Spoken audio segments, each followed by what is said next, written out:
చిక్కోలు జిల్లాలో ఓవైపు rice pulling gang, మరోవైపు ఐపీఎల్ సీజన్ 18 చివరి దశకి రావడంతో ball to ball, over to over score ప్రతి అంశాన్ని కూడాను బెట్టింగ్ కోసం ఆడుతున్న గ్యాంగ్ని అరెస్ట్ చేసిన పోలీసులు ఈరోజు రైస్ పుల్లింగ్ గ్యాంగ్ రాష్ట్ర వ్యాప్తంగా ఉన్నటువంటి నేరగాళ్ళు కూడాను ఒకటై ఈరోజు పుల్లింగ్ గ్యాంగ్ని పట్టుకుని అదేవిధంగా ఐపీఎల్ బెట్టింగ్ గ్యాంగ్ని కూడా పట్టుకోవడం జరిగింది. ఈ పరిణామాలన్నీ కూడాను చిక్కోలు జిల్లాలో లా అండ్ ఆర్డర్ను ఎంతలా పటిష్టంగా అమలు చేయాలనుకున్నా కూడాను ఈ గ్యాంగుల తాలూకా కదలికను కనుక్కున్నటువంటి శ్రీకాకుళం పోలీసులు మాత్రం ఈ రెండు గ్యాంగులు పట్టుకున్నారు. ఈ విషయంపై మనతో మాట్లాడిన శ్రీకాకుళం డిఎస్పీ వివేక్ మనతో ఉన్నారు. చూస్తే కనుక రైస్ పుల్లింగ్ అసలు ఆ మూలాలు కూడా పూర్తిగా కనుమరుగవుతున్నది. కొత్తగా ఈ రైస్ పుల్లింగ్ గ్యాంగ్ ఎక్కడి నుంచి వచ్చింది, దీనికి ఎక్కడ ఏ జిల్లాల కనెక్టివిటీ? ఈ రైస్ పుల్లింగ్ అనేది మొత్తం అంతా చీటింగ్ అండి. ఎక్కడ రైస్ పుల్లింగ్ చేసేటువంటి వస్తువు ఎక్కడా కూడా లేదు. ఇదంతా చీటింగ్. ఇది ఇక్కడ మన శ్రీకాకుళం ఏజెన్సీ ఏరియాలో అంతకుముందు ఇది జరుగుతూ ఉండేది. అప్పుడు కూడా చాలా కేసులు పెట్టడం జరిగింది.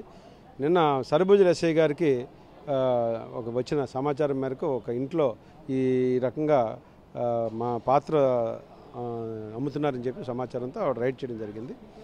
రైడ్ చేస్తే అక్కడ ఒక 3-4 జిల్లాలకు చెందినటువంటి వ్యక్తులు ఈ యొక్క పాత్రని 25 లక్షలకి బేరం ఆడి కొనుక్కోవడానికి సిద్ధంగా ఉండి 5 లక్షలు అడ్వాన్స్ ఇస్తున్న సమయంలో ఈ సమాచారం మేరకు పట్టుకోవడం జరిగింది. వాళ్ళు వాడినటువంటి అక్షయ పాత్ర కావచ్చు, ఆ ఇన్స్ట్రుమెంట్లు, అందులో ఎంత క్యాష్ రికవర్ చేశారు, వీళ్ళందరూ కూడా రాష్ట్ర నలుమూలలో ఉన్నటువంటి గ్యాంగ్ ఒక చోట చేరడానికి గల ప్రధాన సూత్రధారు.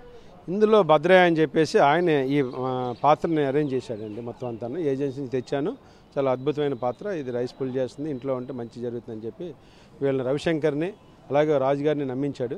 ఈ రవిశంకర్, రాజుగారు, మిగతా గ్యాంగ్ అంతా కూడా రియల్ ఎస్టేట్లో ఉన్నటువంటి వ్యాపారస్తులు.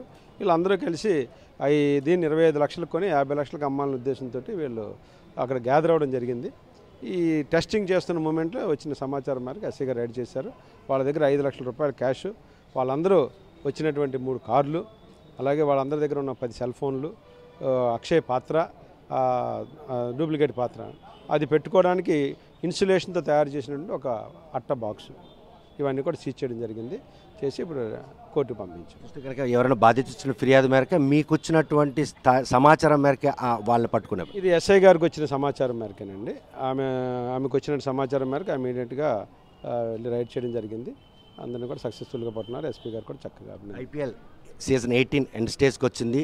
ఈరోజు ఎక్కడ చూసినా గుంపులుగా బెట్టింగ్లు పాల్పడుతున్నారు. వీటిని కట్టడి చేసేందుకు అనునిచ్చిన డ్రోన్లతో కావచ్చు, అంటే పోలీసులు పహారా కాస్తున్నాయి. ఇది ఎలా సాధ్యపడుతుంది? ఈ బెట్టింగ్ దీంట్లో ఎంతమందిని అరెస్ట్ చేశారు? ఈ బెట్టింగ్ విషయంలో 8 మందిని అరెస్ట్ చేయడం జరిగిందండి. ఒక అతను అబ్స్కాండ్లో ఉన్నాడు, మిగతా వాళ్ళని 7గురిని అరెస్ట్ చేశాము. వీళ్ళంతా ఏంటంటే మీకు తెలిసే ఉంటుంది, ఇది ఆన్లైన్ బెట్టింగ్ అవుతుంది. దాన్ని మ్యాచ్ చూసుకుంటూ వాళ్ళు ఎవరినైతే బుక్ అయి ఉంటాడో ఆయనకి ఫోన్ ద్వారా తెలియపరచడం, ఏ టీం గెలుస్తుందో దాని మీద పందాలు కాయడం అనేది ఇది జరుగుతుంది. ఆ సమాచారం ఎస్పీ శ్రీ మహేశ్వర్ రెడ్డి సార్కి వచ్చిన సమాచారం మేరకు వారు టీమ్స్ని పంపించి ఇమీడియట్గా వీళ్ళందరినీ కూడా పట్టుకోవడం జరిగింది. ఇప్పటికి దొరికినటువంటి 8 మందిలో ఒక మహిళ కూడా కీ రోల్ పోషించినటువంటి ఆమె పాత్ర ఇందులో బెట్టింగ్. అంటే ఆమె విశాఖపట్నంలో ఉన్న పిఎం పాలనలో ఉంటారు. ఆమె ఏమంటే ఈ ఒక గ్యాంగ్ తాలూకా అమౌంట్ అంతా కూడా ఆమె అకౌంట్కి వెళ్తున్నట్టుగా మాకు ఇన్వెస్టిగేషన్ తేలింది. సో ఆమెను కూడా పికప్ చేస్తే వాళ్ళ హస్బెండ్ దీంట్లో అలవాటు పడి ఉన్నాడని, ఈ బెట్టింగ్ వ్యవహారం చేస్తాడని చెప్పి అడ్మిట్ చేయడం జరిగింది. వాళ్ళ హస్బెండ్ కూడా ఒప్పుకున్నాడు. అమౌంట్ ఆమె అకౌంట్కి వెళ్ళడం కూడా కరెక్టే. దాని మీద ఆమెను కూడా అరెస్ట్ చేస్తారు. ఈ విషయంలో విద్యార్థులు కానీ వాళ్ళని స్టూడెంట్లు ఇలాంటి వాళ్ళు ఏమైనా ఉన్నారా నిందితులు? ఇందులో ఎవరూ లేరండి. బట్ శ్రీకాకుళం పోలీస్ యంత్రాంగం తరపున తల్లిదండ్రులకి ఒక విజ్ఞప్తి, ఇవన్నీ కూడా ఆస్తి పోగొట్టుకోవడం, అనవసరమైనటువంటి ఆన్లైన్ గేమ్కి వెళ్ళొద్దు అన్నది పిల్లల్ని కంట్రోల్లో పెట్టుకోవాలి. ఈ ఆన్లైన్ గేమింగ్కి వాళ్ళన్నిటికీ అలవాటు పడిన పిల్లల్ని కౌన్సిలింగ్ చేయాల్సిన బాధ్యత అంతైనా తల్లిదండ్రులకు కూడా ఉంది. కాబట్టి మీరు సెల్ ఫోన్ ఇచ్చినప్పుడు కానీ, వాళ్ళకి ల్యాప్టాప్ ఇచ్చినప్పుడు కానీ, పిల్లలు ఏ పందాలో వాళ్ళు ప్రయాణిస్తున్నారన్నది తల్లిదండ్రులు అబ్జర్వ్ చేయాల్సిన బాధ్యత 100% ఉంది. మరి మన పిల్లల్ని మనమే కంట్రోల్ చేసుకోవాలి. సమాజంలో మనం అవేర్నెస్ క్రియేట్ చేసుకుంటేనే ఇటువంటి మెనాస్ని మనం ఆపడానికి అవకాశం ఎక్కువగా ఉంటుంది.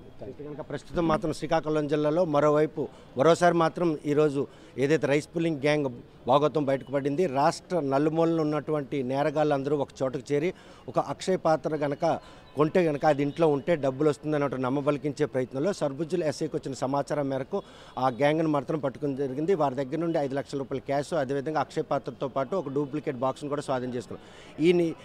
ఈ ఏదైతే అక్షయ్ పాత్ర గ్యాంగ్ ఏదైతే రైస్ పుల్లింగ్ గ్యాంగ్ ఉందో అందులో 10 మంది నిందితులను అరెస్ట్ చేసి కోర్టు సబ్మిట్ చేసిన పోలీసులు మాత్రం IPL సీజన్ 18 ఫైనల్ స్టేజ్కి రావడంతో మాత్రం బాల్ టు బాల్ బెట్టింగ్ ఆన్లైన్లో కాస్తున్నారు.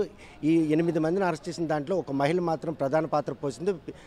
విశాఖపట్నం పిఎం పాలెంకి చెందినటువంటి భార్యాభర్తలు ఇద్దరు కూడాను ఒక గ్యాంగ్ను తయారు చేసి ఆన్లైన్ బెట్టింగ్ కాసిన వారందరినీ కూడా ఒక దగ్గర చేర్చి కేవలం సెల్ ఫోన్లోనే వారిని సమాచారం ఇస్తూ బాల్ టు బాల్, అదేవిధంగా ఏ మ్యాచ్ గెలుస్తుంది, ఏ టీం గెలుస్తుంది, ఎన్ని పరుగులు చేస్తారు, ఇలా ప్రతి అంశాన్ని కూడాను బెట్టింగ్లోనూ పరిణామాలు తీసుకొని వారు చేస్తున్నటువంటి ఆ ఆకృత్యాన్ని మాత్రం ఈరోజు పోలీసులు భగ్నం చేశారు. హెచ్ఎల్ పోలీస్ స్టేషన్ పరిధిలో జరిగినటువంటి ఆన్లైన్ బెట్టింగ్లో మాత్రం 8 మంది నిందితులు అరెస్ట్ చేసి పంపించారు.